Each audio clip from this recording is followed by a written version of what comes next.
Santa Claus has survived wars, plagues, and economic collapses, but his biggest enemies? Bureaucrats with clipboards. Throughout history, governments, schools, and power-hungry committees have launched official attacks on Christmas that would make Scrooge look like a holiday cheerleader. We're talking jail time for eating turkey, fines for humming jingle bells, official government raids on gingerbread cookies. These aren't jokes. They're documented historical disasters. Buckle up, because we're counting down 50 of the most hilariously stupid, jaw-droppingly absurd, and genuinely unbelievable attempts to legally murder Christmas spirit forever. Number 1. Let's start with the granddaddy of all Christmas bans. In 1647, Oliver Cromwell and his merry band of joyless Puritans didn't just discourage Christmas celebrations. In England, they made the entire holiday a criminal offense. Parliament issued an actual law declaring December 25th a mandatory day of fasting and repentance. No feasts, no gifts, no fun. Soldiers were deployed through London streets specifically to sniff out the smell of cooking meat. If they caught you roasting a goose or baking mince pies, they would physically enter your home and confiscate your dinner. For over a decade, celebrating Christmas in England could land you in serious legal trouble. The government literally sent food police to steal your holiday meal. Number 2. Think the war on Santa Claus is a modern invention. Think again. Across Germany, Austria, and Switzerland, traditionalist groups have been fighting to ban the red-suited, Coca-Cola version of Santa from public markets and town squares for decades. Their enemy isn't Christmas itself. It's the Americanized commercial version of it. These groups hand out actual stickers declaring certain areas Santa-free zones and campaign to protect their original gift bringer, the Christkind, a gentle angelic figure, from extinction. Every December, it's an actual cultural battlefield where chocolate Santas become casualties of war. Number 3. In 2018, a Nebraska elementary school principal decided to become the Grinch of the Midwest. He issued an official memo banning candy canes because, according to his logic, the J shape secretly stood for Jesus, but he didn't stop there. The memo also prohibited Santa decorations, Christmas trees, reindeer images, the colors red and green, together, and even playing jingle bells. Parents discovered this memo and absolutely lost their minds. The backlash was so immediate and so intense that the school district placed him on administrative leave within days. He tried to cancel Christmas and Christmas canceled him instead. Number 4. Here's a ban so stupid it sounds fake. In 2007, the British Royal Mail officially banned postal workers from responding to children's letters addressed to Santa Claus. Their reasoning? Data protection laws. Somewhere, a government lawyer decided that writing back to a child who asked Santa for a bicycle was a violation of privacy regulations. The same rules designed to protect people from identity theft were weaponized against Christmas magic. Public outrage eventually forced them to reverse this decision. But for one glorious moment,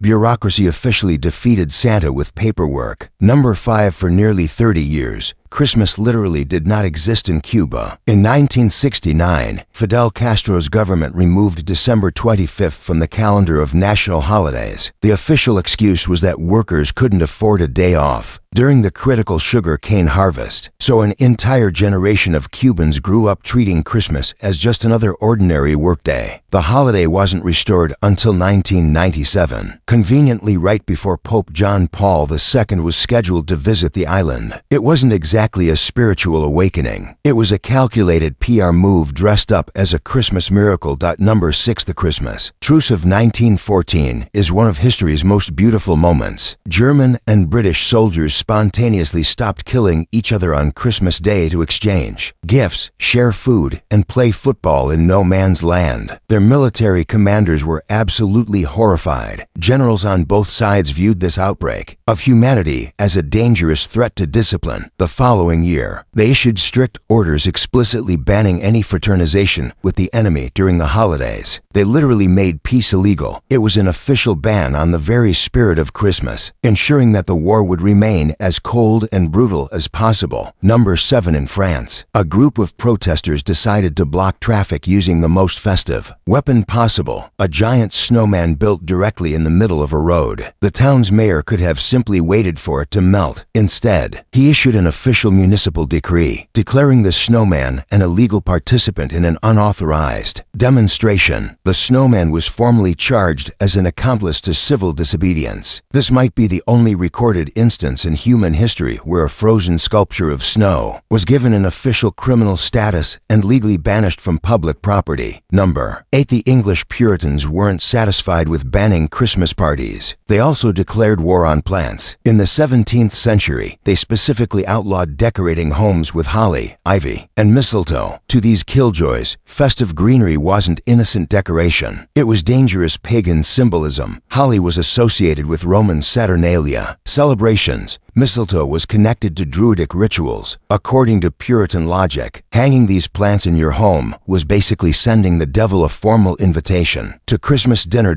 Number 9. Even innocent baked goods aren't safe from official review. A school in Scotland decided that the term gingerbread men was exclusionary and problematic. Their solution was to officially mandate that all students and staff refer to them as gingerbread persons. While the intention was presumably to promote inclusivity, it remains a fascinating answer to a question that literally nobody in the gingerbread community had ever thought to ask. Somewhere, a cookie is grateful for this recognition. Number 10. Nothing says Christmas like a 12-foot inflatable snowman slowly deflating on a suburban lawn. And nothing inspires more bureaucratic rage than a homeowners association spotting one. Across America, HOA letters have waged systematic campaigns against these cheerful plastic giants, citing bylaws about temporary structures, aesthetic standards, and neighborhood harmony. They issue fines and demand immediate removal. The biggest threat to Christmas in many neighborhoods isn't a mythical Grinch. It's a committee of retired neighbors with too much free time and a pathological hatred of inflatable decorations. Number 11. In 2015, Starbucks unveiled their holiday cups, and people absolutely lost their minds. The cups were plain red, no snowflakes, no reindeer, no festive designs, just red. This wasn't technically a ban on anything, but it triggered a cultural firestorm. Angry customers accused the coffee company of waging an official war on Christmas by making their cups insufficiently cheerful. The beautiful irony is that the controversy generated more Christmas discussion than any decorated cup ever could. Starbucks accidentally gave Christmas more free publicity than 1,000 holiday advertisements. Number 1. In the United Kingdom, health and safety regulations have become the ultimate Christmas villains. Many offices have officially banned employees from putting up their own desk decorations. The stated reasons include fire risks from fairy lights, injury hazards from standing on chairs to hang tinsel, and liability concerns about unstable ornaments. In these workplaces, only a designated, officially trained decoration professional is authorized to add any festive touches. Personal Christmas joy has been outsourced to someone with a clipboard and a safety certificate. Number 13. Mistletoe has faced bans for centuries because it's mildly poisonous. But today, the real reason it's disappeared from most offices has nothing to do with toxicity. It has everything to do with human resources. Corporate HR departments across the Western world have quietly banned mistletoe from workplace celebrations to prevent awkward encounters, unwanted advances, and the potential lawsuits that follow. A centuries-old romantic tradition has been systematically eliminated by the threat of paperwork and mandatory sensitivity training. Number 14. In the Sultanate of Brunei, celebrating Christmas publicly can result in 5 years in prison. Since 2014, the government has enforced one of the world's strictest bans on Christmas celebrations to protect the nation's Islamic identity. Wearing Santa hats in public is illegal. Putting up Christmas trees is forbidden. Singing carols where others might hear is prohibited. Christians in the country may celebrate privately, but only after notifying authorities in advance. It's one of the most severe and actively enforced Christmas bans operating in the world today. Number 15. Some schools have banned homemade gifts from classroom gift exchanges with the best possible intentions and the worst possible outcomes. The logic is that handmade gifts might make some children feel inadequate if their creations can't compete with expensive store-bought items. So instead of celebrating creativity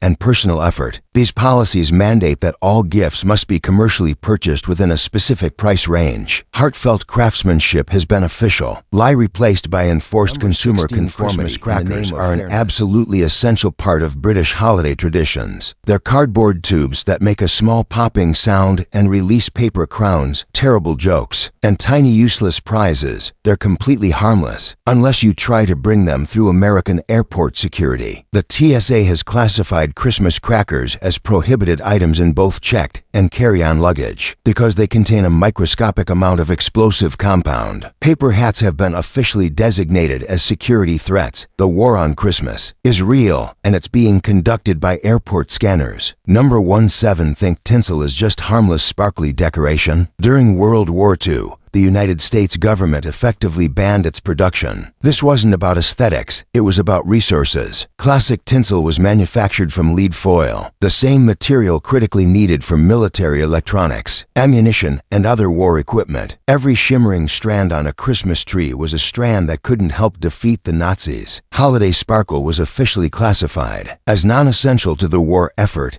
and production was halted. Number 18. Imagine Christmas with absolutely no gift-giving allowed. That was the vision of John Calvin and the Protestant reformers in 16th century Geneva. They viewed the exchange of presents as frivolous materialism that distracted from the true religious meaning of Christ's birth. They didn't merely discourage gift-giving, they actively banned it among their followers. It was an early attempt to cancel the commercialism of Christmas, which sounds admirable until you realize they were trying to eliminate the part of the holiday that everyone actually enjoys. Number 19. In recent years, China's government has grown increasingly hostile toward Christmas, viewing it as an unwelcome tool of Western cultural influence. In certain cities, selling Christmas decorations has been made illegal. Public celebrations are forbidden. Schools have been ordered to remove any festive displays, and in some regions, students are required to watch state-produced propaganda films on December 25th.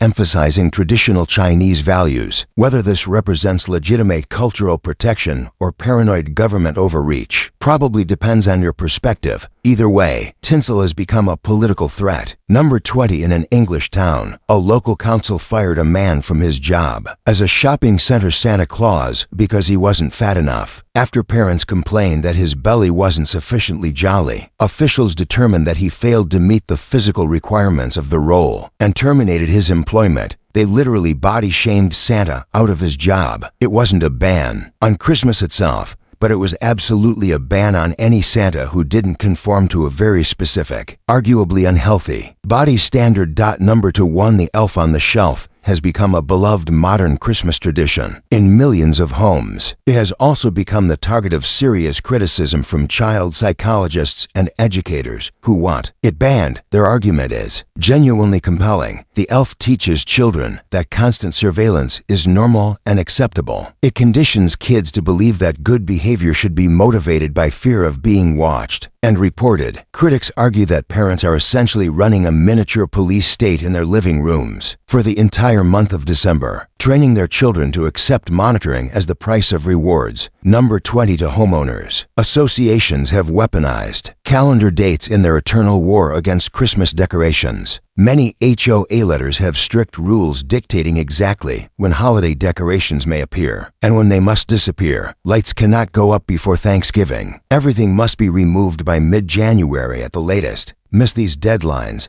by even a single day and you face fines, warning letters, and the judgment of your neighbors. Your festive enthusiasm has been legally scheduled. Your holiday joy has an officially mandated expiration date. Number 3. Every year, aviation authorities issue official statements clearing Santa Claus for flight through their airspace on Christmas Eve. It's presented as a charming tradition, but consider the implications. Without this explicit clearance, Santa would technically be banned from entering controlled airspace. His sleigh would be classified as an unregistered aircraft. Rudolph's glowing nose would violate lighting regulations. the entire gift delivery operation would be grounded as an unauthorized flight. It's a playful acknowledgement that technically, magically, Santa needs government permission to do his job. Number 2 for Krampus is the terrifying Christmas demon from Alpine folklore, who punishes naughty children by beating them with birch branches. You would think authorities would be eager to ban such a frightening figure. The most serious attempt came from an unexpected source. In 1930s Austria, the ruling political party tried to outlaw all Krampus celebrations, declaring the horned beast a corrupting, wicked influence on society. The twist: they accused their political opponents of having invented Krampus as a tool of moral subversion. It was a political smear campaign against a mythological Christmas monster. Number 5 in 1930s London, city transportation officials banned bus drivers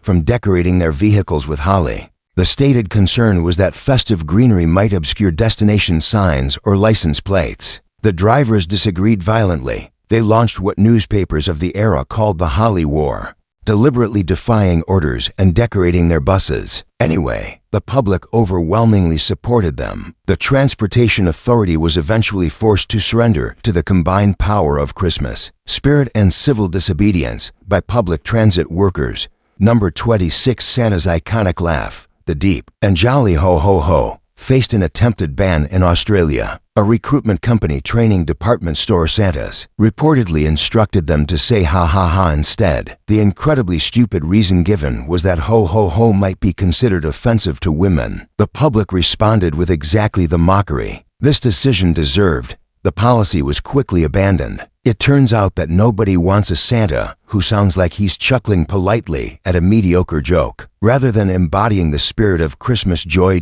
Number 7 Rudolph the Red-Nosed Reindeer was almost canceled before he was even created. In 1939, when copywriter Robert May pitched the story to executives at the Montgomery Ward department store, they rejected it. Their concern was that a red nose was a widely recognized symbol of alcoholism and drunkenness. Promoting a reindeer that appeared to be constantly drunk was considered terrible branding for a family-friendly company. May had to fight to convince them otherwise. They nearly banned what would become one of the most beloved Christmas characters in history because they thought Rudolph looked like an alcoholic. Number 28 The Puritans banned Christmas carols not because they were religious, but because they weren't religious enough. In 17th century England, carols were associated with taverns, drinking, and rowdy public behavior rather than solemn worship. Groups of singers would travel door to door demanding alcohol in exchange for their performances. The songs were seen not as sacred hymns,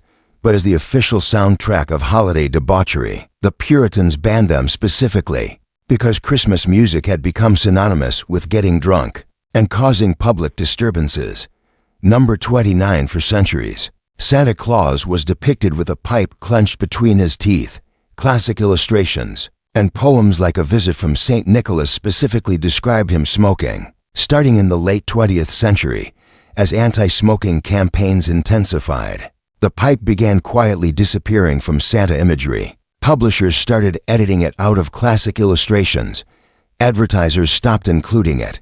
No law was ever passed, but a near-total cultural ban emerged. Santa had to quit smoking for public health reasons, even though he's immortal and presumably immune to lung cancer. Number 30 Christmas caroling is technically illegal in most cities if you do it wrong. Noise ordinances designed to prevent disturbances make it unlawful to create unreasonable noise, especially during nighttime hours. This means that a group of particularly terrible, off-key carolers singing loudly late in the evening could theoretically be cited by police for disturbing the peace. A sufficiently annoyed neighbor could file an official noise complaint against your joyful musical group. The law provides protection against truly painful renditions of Silent Night being inflicted during the French Revolution. The new government attempted to completely erase religion from public life. Their ambitious plan included replacing the traditional calendar with a new system, featuring 10-day weeks and no Sundays. Christmas was obviously canceled as part of this program, but here's where it gets truly bizarre. On December 25th, citizens were expected to celebrate the Day of the Dog instead. This is not a joke. The French revolutionary government officially replaced the celebration of Christ's birth with a national holiday honoring canines. Number 32. For years, Brussels displayed a traditional Christmas tree in its central square. In 2012, city officials replaced it with a 25-meter-tall, abstract metal sculpture covered in lights. They called it a winter tree. Critics immediately accused the city council of banning the traditional Christmas tree to avoid offending non-Christian populations. The backlash was enormous. Thousands of citizens signed petitions demanding the return of a real tree. The following year, a traditional fir tree was quietly reinstated. The abstract sculpture was never seen again. Number 33. In 2016, Boston received its annual gift tree from Nova Scotia, and it was absolutely hideous. The tree was so sparse, so scraggly, and so pathetically sad-looking that residents erupted in collective mockery. Social media users mercilessly roasted the tree. Memes spread across the internet. There was no official ban, but the public essentially rejected the tree through democratic ridicule. It was governance by viral comedy. City officials were forced to promise they would find a more presentable tree the following year. One unfortunate fir tree was cancelled by popular vote. Number 30. For Tajikistan has implemented one of the most comprehensive Christmas bans in the modern world. In 2015, the government officially banned Christmas trees and gift-giving in schools. They also prohibited Father Frost, the traditional Central Asian equivalent of Santa Claus, from appearing on television. Officials declared these foreign traditions incompatible with Tajik culture. In Tajikistan, Santa Claus isn't just unwelcome. He's legally forbidden from appearing on any screen within the country's borders. Number 35. A bar in Texas became famous for banning what might be the most powerful weapon in the Christmas arsenal. Mariah Carey's All I Want for Christmas Is You. A sign on their jukebox warned that the song would be automatically skipped if anyone attempted to play it before December 1st. The bar framed this as a public service, creating a safe space for people suffering from premature holiday music exposure. Retail workers everywhere, forced to hear the song hundreds of times per shift, quietly celebrated this small act of resistance against Christmas music saturation. Number 36. For decades, Santa Claus touring neighborhoods atop a fire truck while tossing candy to children was a beloved American tradition. Thanks to modern insurance liability concerns and safety regulations, many towns have officially banned the practice. The reasoning is that having anyone ride on top of a moving vehicle creates unacceptable risk exposure. A magical being who allegedly circumnavigates the entire planet in a single night using flying reindeer is now considered too dangerous to ride on a slowly moving truck. Modern safety culture has grounded Santa's coolest ride. Number 37. In the 1980s, Albania's communist dictatorship declared the country officially atheist and launched one of history's most brutal campaigns against religious observance. Anyone caught participating in secret Christmas celebrations, including simply eating a holiday dinner, faced imprisonment or worse. Religious holidays were completely erased from public life. It was among the most violent and extreme Christmas bans of the modern era, an attempt to delete the holiday from human memory through state terror and systematic persecution. Number 38. In Germany, it is now effectively illegal to decorate a Christmas tree with real lit candles if you live in an apartment building. This isn't ancient tradition meeting modern interference. It's a practical fire safety regulation enforced by insurance companies and building codes. While the traditional German Christmas tree illuminated by actual flames is undeniably beautiful, it's also a documented fire hazard. The government and insurance industry have collaborated to ban a centuries-old practice in the name of not burning down entire residential buildings. This is genuinely one of the more sensible bans on this list. Number 39. In an attempt to be maximally inclusive, a school in the United Kingdom canceled its traditional nativity play and replaced it with something truly unexpected. Instead of Mary, Joseph, and baby Jesus, students performed a play featuring aliens, time-traveling disco dancers, and a skateboarding Elvis Presley searching for the meaning of Christmas. The goal was to remove anything potentially religious from the performance. They overshot so dramatically that they ended up in a completely different galaxy of bizarre. The ban on traditional religious content produced something far stranger. than anyone could have predicted. Number 40. Every December, American courts become battlegrounds over nativity scenes on public property. The pattern is predictable and exhausting. A town erects a display featuring baby Jesus. Someone files a legal complaint citing separation of church and state.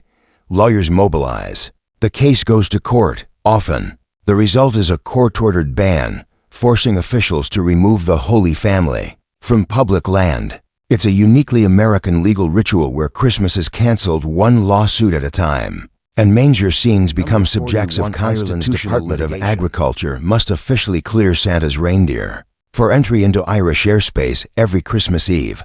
But they don't simply wave them through.